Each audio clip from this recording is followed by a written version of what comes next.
Dans le marché traditionnel des actions, les valeurs sûres sont dans les grandes entreprises populaires, à savoir Coca-Cola, Amazon, Google, Nike. Contrairement à la DeFi, en l'occurrence la finance décentralisée où les projets ne sont pas encore matures. Toutefois, en 2021, on a enregistré 140 milliards de dollars investis dans les protocoles DeFi. Dans cette vidéo, je vais vous présenter un top 5 des protocoles DeFi et leurs crypto-monnaies. Donc, si vous voulez potentiellement savoir ce que c'est, mais aussi peut-être investir à l'avenir dans la finance décentralisée, je vous conseille de regarder cette vidéo jusqu'à la fin car elle sera très intéressante.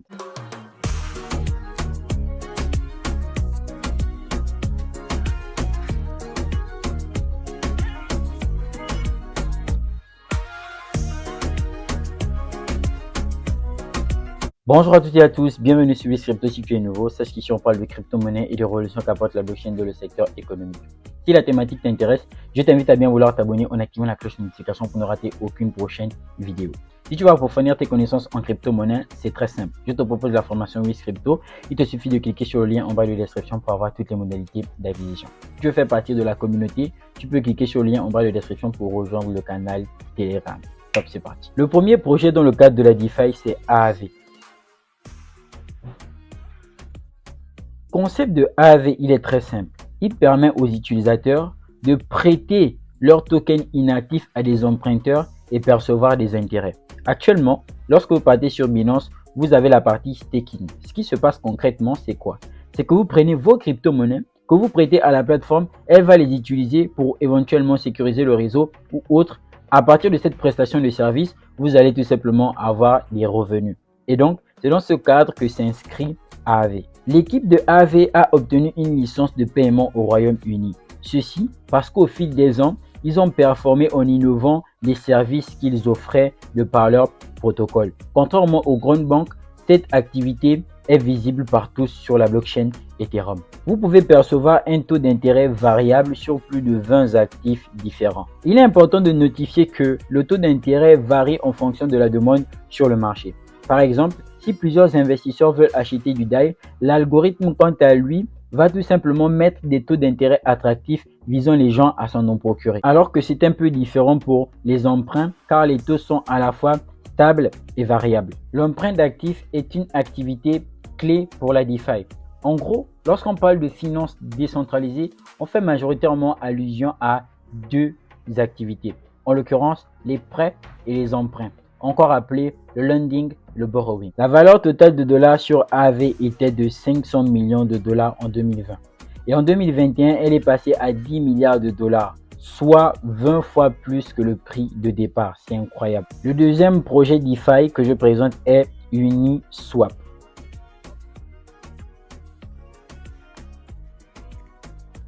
Déjà, il est important de savoir que c'est le premier échange décentralisé de crypto créé en 2018 appelé DEX. À l'été 2021, Uniswap représente les 2 tiers sur les DEX. Mais il a un très grand concurrent qui est SushiSwap, un fork qui est quasiment identique à lui. Bon, les échanges décentralisés naissent de façon exponentielle. Mais il est important de noter que Uniswap reste le boss. Et même qu'ils ont leur propre crypto-monnaie, le Uni, qui lui aussi a fait pas mal de performances. Je pense qu'actuellement, le jeton navigue autour de 5 dollars. Alors, avec le Uniswap, vous pourrez échanger n'importe quel token basé sur la blockchain Ethereum. Et ce qui est très intéressant, c'est que si éventuellement ce n'est pas dans le DEX, vous pourrez le rajouter en copiant l'adresse à la barre de recherche, un peu comme ce que les gens avec PancakeSwap font. Ça aussi, c'est possible sur le Uniswap. Et donc, ça fait de lui l'un des DEX les plus puissants et les plus utilisés et les plus importants du monde de la DeFi, en l'occurrence de la finance décentralisée. Alors sur Uniswap V2, il y a des frais fixes sur toutes les transactions de pratiquement 0,3%. Les fournisseurs de liquidités. Donc ces fournisseurs de liquidités qui sont majoritairement dans les pools de liquidités gagneront en l'occurrence 0,3% sur chaque transaction effectuée sur le swap. En l'occurrence, si éventuellement les transactions sont majoritairement effectuées avec notre liquidité, on gagnerait beaucoup plus. Mais il ne s'arrête pas là parce qu'il y a la Uniswap V3. Et donc, dans la V3, ce qui est évident, c'est que les fournisseurs de liquidité auraient la capacité de choisir les frais.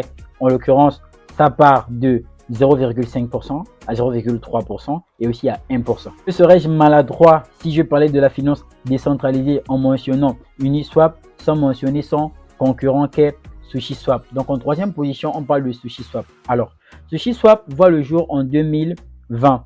Le but étant de créer un DEX visant à associer les facultés de Uniswap et de Yield Farming. En l'occurrence, quand on parle de Yield Farming, ça nous renverrait à Compound. Pour les gens qui font de la finance décentralisée, il y a des sites de finance décentralisés, on a Compound, on a BlockFi, et donc ça c'est dans le cadre de la décentralisation.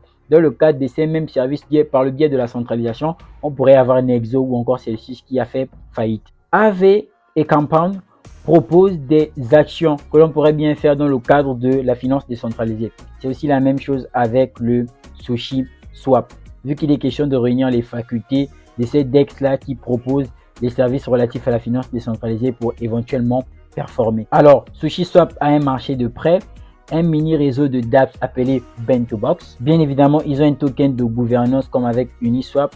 Et donc, vous pourrez staker ce token de gouvernance et prendre part à des décisions en ce qui concerne la mise à jour de la plateforme. Alors, SushiSwap a été créé par des développeurs qui se veulent anonymes, à savoir Chef Nomi et son community manager Ox Maki.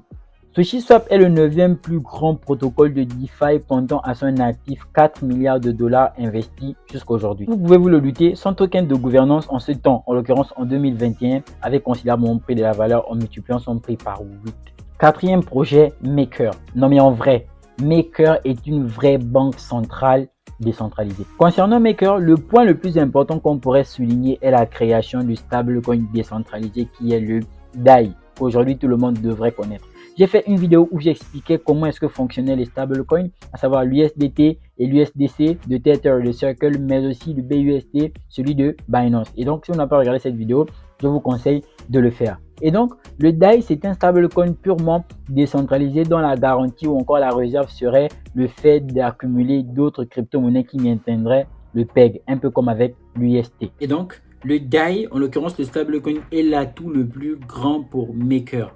Mais vous allez vous remarquer que dans leur valeur, dans leur réserve de valeur, ils n'ont pas assez de l'USDC. Pourquoi? Parce que l'USDC, en gros, la quantité est majoritairement contenue par presque toute la team Circle. Et c'est pas intéressant qu'elle détienne effectivement toute la majorité parce que ça pourrait engendrer le monopole. Et pas étonnant que pratiquement l'année passée, une adresse a été blacklistée sur leur protocole. Cette adresse contenait pratiquement 100 000 USDT. Et donc aujourd'hui, pas étonnant que l'équipe Maker ou encore le DAI n'ait pratiquement pas un nombre de USDC assez considérable. Le cinquième et le dernier point qu'on verra est tout simplement Compound. Compound est la plateforme qui a inventé à l'époque ou encore en 2020 le yield farming, encore appelé le liquidity mining. En termes de valeur totale verrouillée, Compound est dans le top 5 des protocoles DeFi. Il est vrai qu'il n'y a pas assez d'éléments ou encore assez de services comme par exemple sur AAV ou encore même une diversification en ce qui concerne certaines cryptos sur lesquelles on aurait des revenus. Quoi qu'il en soit, Compound est une base assez solide et même qu'ils ont lancé éventuellement leur crypto ou encore leur token. En ce qui concerne l'innovation future sur Compound, Compound Labs était en train de créer Gateway, ce qui serait une cross-chain, donc une multi-chain de Compound. En gros, il faudrait juste le voir comme une version améliorée des prestations de services sur Compound. En gros, j'ai perdu le décompte. Je sais plus si nous sommes à 5 ou à 6. Quoi qu'il en soit, le next, c'est Yield Finance. Lancé en 2020, c'est un agrégateur de protocoles de yield farming. Pour faire simple, c'est le protocole par lequel les utilisateurs pourraient trouver des meilleurs taux en ce qui concerne le rendement sans avoir nécessairement besoin de déplacer les fonds. En gros, alors de prendre mes DAI, les envoyer sur Compound, les envoyer sur X, etc.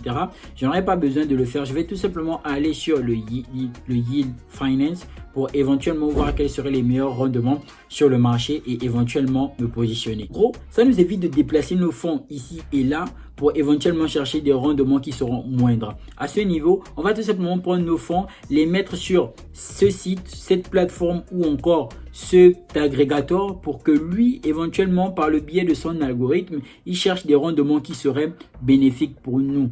Et donc, il ferait bien évidemment le travail à notre place. Il nous trouverait les meilleurs rendements à condition que nous, on dépose juste de la liquidité dans son protocole. Le but, c'est vraiment de nous trouver les meilleurs rendements possible. Donc, dans cette vidéo, je vous ai présenté mon top 5 ou 6, je ne sais plus, une fois de plus, j'ai oublié le décompte, des projets DeFi qui sont reconnus sur le marché. Et donc là, il ne s'agit pas uniquement que de moi, il s'agit d'un constat qui est général. Comme vous pouvez vous le douter, la majorité de ces projets ont déjà lancé leur propre crypto-monnaie. Et comme vous pouvez aussi vous le douter, ce sont des protocoles qui effectivement engendrent ou encore emmagasinent beaucoup de liquidités. Et comme vous pouvez vous le douter, je sais ça en fait trop. Leurs crypto-monnaies ne sont pas forcément faciles à avoir. Généralement, ce sont les cryptos qui ont déjà dépassé le top 20, enfin en termes de prix, 20 $, 50 $, etc. Ça va vraiment loin. Et donc, il est important aujourd'hui que vous puissiez comprendre comment est-ce que la DeFi fonctionne. On n'a pas encore eu le temps de concrètement parler de la DeFi. Donc, ça vous permet de savoir concrètement comment est-ce que les protocoles de finances décentralisées voient le jour. Je vous invite encore à faire des recherches sur ça. Et s'il était juste question de les énumérer et donc de faire en sorte que vous puissiez prendre conscience que ça existe vraiment et que ça constitue des crypto-monnaies à fort potentiel, vu que la DeFi ne mourra pas du jour au lendemain, vu que Summit étant de rivaliser avec le système financier qui est actuel en ce qui concerne la prestation des services banquiers, le lending, le borrowing, en l'occurrence les prêts et les emprunts. Et donc, j'espère que cette vidéo a été très enrichissante. N'oubliez surtout pas de le mentionner en commentaire. Je compte sur vous pour vos interventions. Et donc, n'oubliez surtout pas de faire les gestes qui feront en sorte que cette chaîne puisse prendre de l'ampleur, à savoir liker, commenter et partager. On se retrouve très bientôt dans une nouvelle prochaine vidéo. Bienvenue sur Bliss Crypto. Peace out.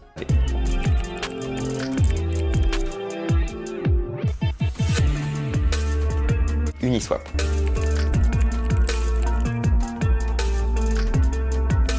SushiSwap.